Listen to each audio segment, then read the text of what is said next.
Hello viewers, it's George from Ireland here after a long absence. So this evening's video is going to be about the future of Scotland. I'm going to tell you why I think that North Britain will not withdraw from the United Kingdom. The situation, as we know, is that the Brexit letter has been sent by Theresa May to the European Union, formally notifying the EU that the United Kingdom, including Scotland, is going to withdraw. However, you might recall that most people in Scotland voted to stay within the EU. So people in Scotland will have to choose. Do they think being in the UK is more important or being in the EU? Now, do they necessarily get a choice again soon? Because in only 2014, Scotland voted on its future and decided to stay within the United Kingdom. Some of those who wanted to remain in the EU will want to remain in the UK more than they want to remain in the EU. So I'm going to give you several reasons why Scotland will stay in. Opinion polls say it. There's no wish for a new referendum, not a majority wish, I mean. SNP's popularity is dipping. There might well be a new Scottish government, not SNP. There might be a new Westminster government, not Conservative, and therefore not so unpopular in Scotland. The way that oil prices are remaining stagnant, and the other factor is demographics. So go through them one by one. Well, the opinion poll is perhaps not a cause for Scotland staying within the UK. It's just a barometer of the public mood. The opinion polls in 2014 showed that 51% of people would vote to stay in the UK. In fact, it was 55% in the real poll. At the moment, it's 52% would vote to stay in the UK, so slightly higher than the opinion polls indicated in 2014. So, if anything, that probably underestimates the pro-union vote, just as the opinion polls last time underestimated the pro-union vote slightly. 49% of people in Scotland say they don't want a referendum again, certainly not now. 39% say that they do. So many people will be angry at being forced to vote again. However, perhaps the pro-union voters are not as motivated as the separatist voters. So that would mean that the separatists would get more votes than one might anticipate. SNP's popularity is slipping. They've been in government for 10 years. They're not doing well on healthcare or education. So they might lose the next Scottish parliamentary election. 4 years to go with that.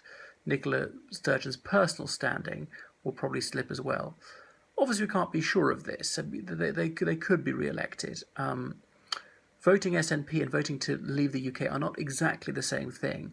There are a few people who vote SNP because they like their policies generally, or think they're good managers at the shop, but are not separatists. Likewise, a few separatists don't vote SNP, they vote Green, for instance. There might be a new Westminster government. The Conservative Party has been very unpopular in Scotland for over 20 years.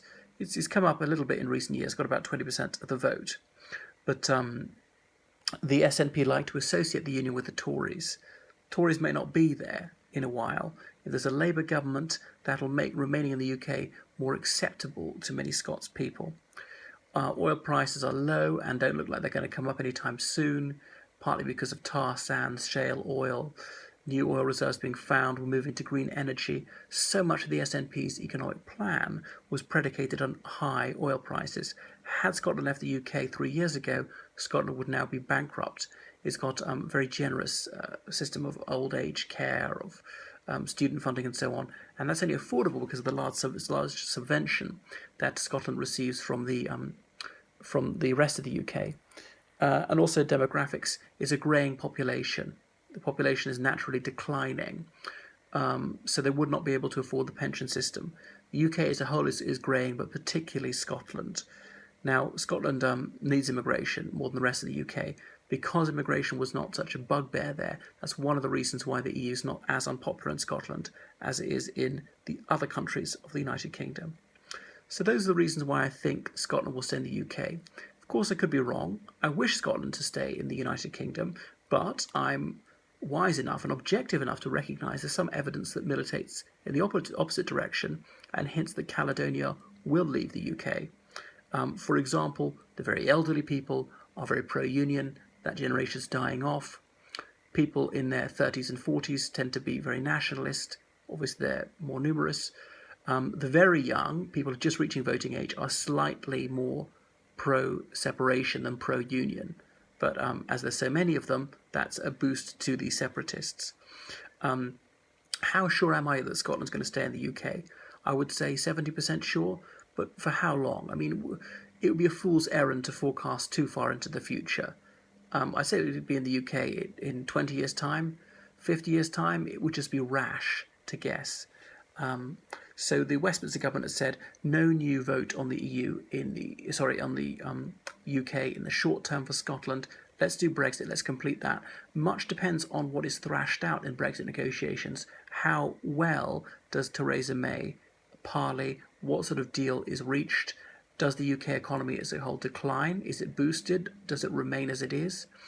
And that will affect the popularity of Scotland staying inside the United Kingdom considerably. That's all I've got to say for the moment.